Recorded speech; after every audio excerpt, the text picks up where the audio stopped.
The thing that makes learning about design theory difficult is that everything is related. It is hard to talk about a single rule or principle without referring to others. This series is going to cover all the important design principles, rules, and terms, but in an entirely visual way. We will analyze and compare real examples of designs and illustrations.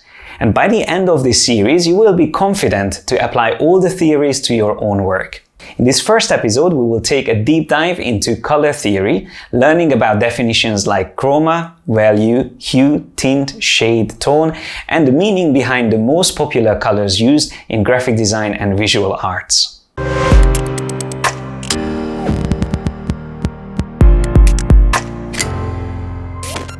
As you can see on my screen, there's a lot to cover in this video, but before we jump into going through all the exciting things that you need to know about color, I wanted to let you know that you can actually find all of these references from the link in the description below. It is a Milanote board which you can access for free. And if you're interested to have an even deeper understanding of design theory and color in particular, then you can sign up to the newsletter again that you can access from the description below, and you will be notified once my course, which I'm currently working on, will be released. But without any further delay, let's jump straight into learning about definitions first. So, you probably heard of hue, saturation, and value or brightness. Now, these are quite basic things that you most likely know already if you are using any of the Adobe applications. Most applications would show it as a vertical bar, but it can also be represented with a 360 degrees color wheel. And that is why normally when we refer to hue, it would be 360 numbers, which represents the 360 degrees of a full circle. Saturation is a term that you probably again heard of, and this is an important one, but probably not as important as chroma. Now, chroma is the term that we normally use to define the purity of a color. So the highest chroma value you can get when you have a color without mixed with anything else. So for example, red, a complete red would be the highest chroma you can get. And then once you start introducing different shades to it, like white, you will end up having different tints of red, or if you mix black, you would end up having different shades of red. And finally, if you add gray, any type of gray, you will end up having different tones of red. And when we talk about saturation, it's slightly different because it's more of a comparative measure where you would compare the intensity of a color to the most vibrant or highest intensity color, which we would normally set as 100%. So if you imagine the color picker in Photoshop as a coordinate system, saturation would be the x-axis. And the y-axis would be brightness or value, which defines how bright or dark a color is. Now, so far it sounds fairly simple, but it gets complicated because hue can actually affect and impact the value of a color. And there is a perfect example here. So you can see the colors on top, and then below it, you can see their values. So even if you pick only pure colors with their highest chroma, you will still have differences in their value. Yellow, for example, is a very bright, high value color compared to this darker blue is very low in terms of value. So try not to confuse value with tint, shade, and tone, because even without mixing white, black, or gray into the pure colors, you would still have differences between the values. And that is why it is so important when you are choosing a color theme, which colors you pick, because you can end up having a low-key or dark composition if you pick darker colors, or a vivid and bright composition if you pick brighter or higher value colors. Soon I'm going to show you plenty of illustrations and examples which will help you to make more sense of these terms. But first, I would like to bore you with just a little bit more science, because I feel like this is also very important when we talk about colors. Now, probably the easiest diagram here that you can understand is that color wheel that we mentioned earlier. In this particular one, you can see the primary colors highlighted. So these are the ones that pop out the most from this circle. Then we have the secondary colors, which are always a mixture of the two neighboring primary colors. So orange, for example, is made up of yellow and red, or green is made up of yellow and blue. And finally, purple is made up of blue and red. Once you start mixing secondary colors with primary colors, you would get tertiary colors, and those are the ones on this circle closest to the center point. Now, as a designer or illustrator, the color wheel is also important for you to be able to find color harmonies, but most importantly, to find complementary colors. These are great color pairs and they work really well together. So the way you can find them is very simple. Where you have, let's say, yellow, you just go to the opposite side of the color wheel and you will find the complementary color, which is purple. Or the same thing for blue, the complementary color will be orange. And for red, it's going to be green. So this is already a color harmony, but we will learn much more about this and all the other different types of harmonies between colors. Now, besides the color wheel, we can also categorize colors based on temperature. And that's what you can see here at the bottom. So it's measured in Kelvin, and the lowest values are the warmest tones, while higher Kelvin values would be the cooler tones. In the middle, we have white, which is 5500 Kelvin, and sunlight is actually a little bit lower than that. It's 4900 Kelvin. Now, this way of categorizing colors is more important for film and photography, but still as a designer or illustrator, it's good to know that this is just another way of categorizing them. And I could get much more scientific than this if we started talking about wavelength. But once again, when you compare the color temperature and the wavelength, you probably can already see the similarities. But let's move on and talk a little bit about color spaces. As a designer, this is definitely very important for you, and most likely you are already familiar with the differences between CMYK and RGB.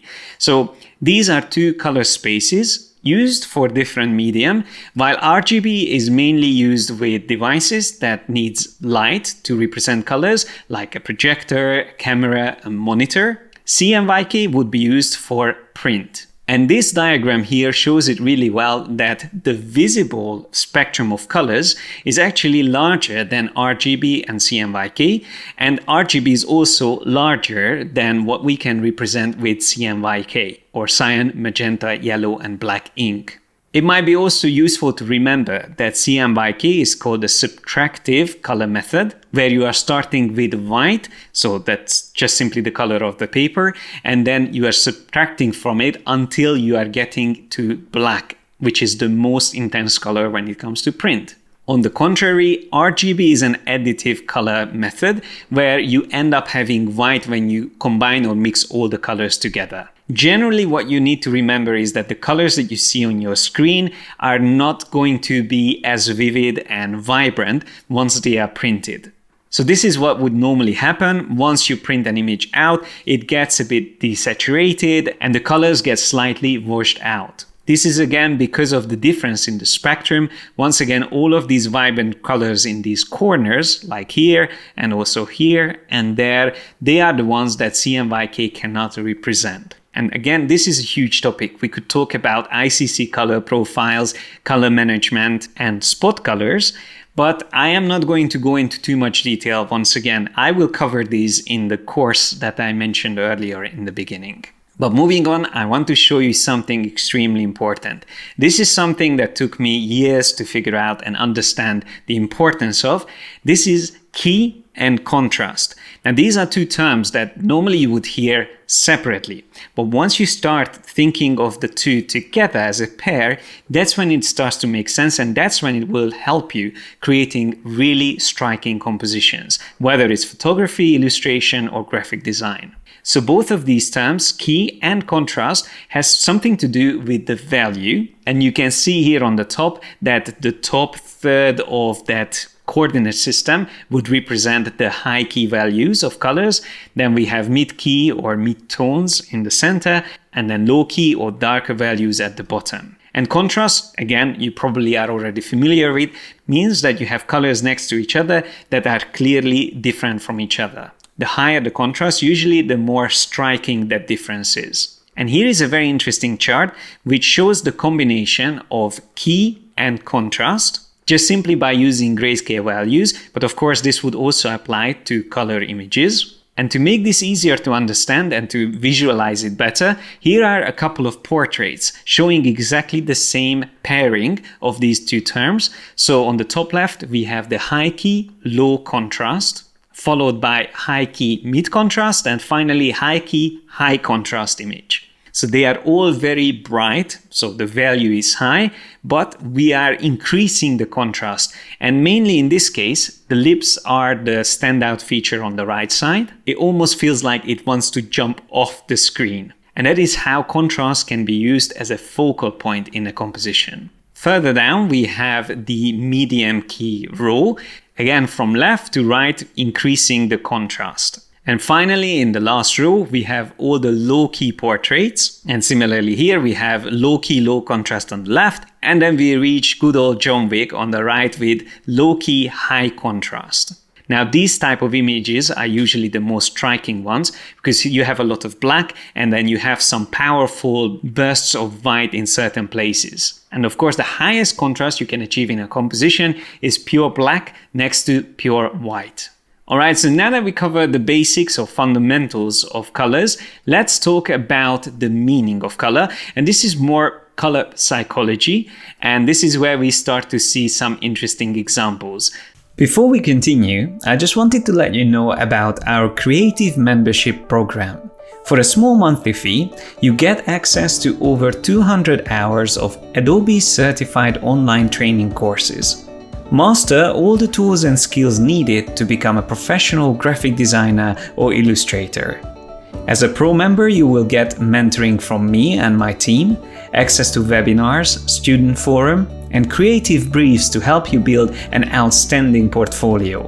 Pro members can also download the project files for all of our YouTube tutorials.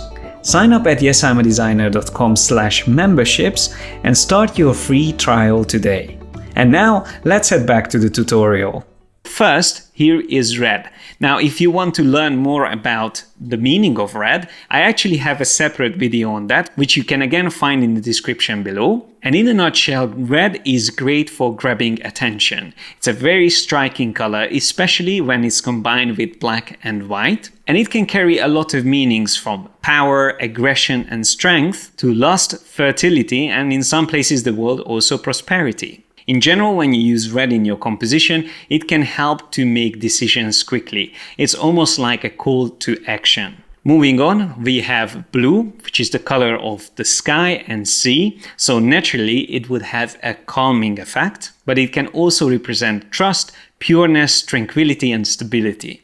It is actually the most used color on the internet and amongst corporations, especially for brands that are related or associated with safety and cleanliness. An interesting fact about blue is that it actually slows our metabolism down. So that is again why we consider it a calming color. Now moving on, we have green, which is associated with nature, growth, and balance. It symbolizes harmony, serenity, and it can also be used for safety just like blue. Just think about the green man in the traffic lights. It is a color definitely often used by medical and eco brands. Moving on, we have yellow, which is the color of sunshine, and it usually represents joy, happiness, and energy. Now remember when we talked about value amongst all the different hues, and yellow is one of the highest value color. So there is definitely a connection there why we would normally associate it with energy. Generally, when we look at yellow color, it evokes pleasant and friendly feelings. And it's often used in the entertainment industry and for toys. However, that can also mean that sometimes it can feel a little bit childish. Of course, it didn't feel childish in Kill Bill, but you just have to be aware of that aspect of this color. Next, let's take a look at purple. Now, this is usually associated with royalty, luxury, nobility, and ambition. So it is ideal for luxury brands and high-end goods and services. It's worth remembering that purple is the least liked color by men, but it is actually in the top 3 favorite color for women. And last but not least, let's take a look at orange. Now, this is the color of communication and optimism. It combines the energy of red and the happiness of yellow, and it usually can give the sensation of heat and can be associated with summer. Now, I wanted to show you intentionally that it can represent so many different feelings and emotions, from the very daunting and depressing Apocalypse Now to films like Lion King and even fun places like summer camps. To summarize, the meanings of colors are not like an exact science compared to the previous things that we talked about. It's more personal, and colors can have different effects on different people, and cultural difference again can really impact the perception of color. Thanks a lot for watching. Like and share this video if you enjoyed it. Don't forget to subscribe and hit the bell icon to get notified whenever we release new videos. Click on the link on my right and start your membership today to get access to over 200 hours of training courses and personal mentoring by me and my team of creative professionals. Have fun learning, guys, and I will see you in the next one.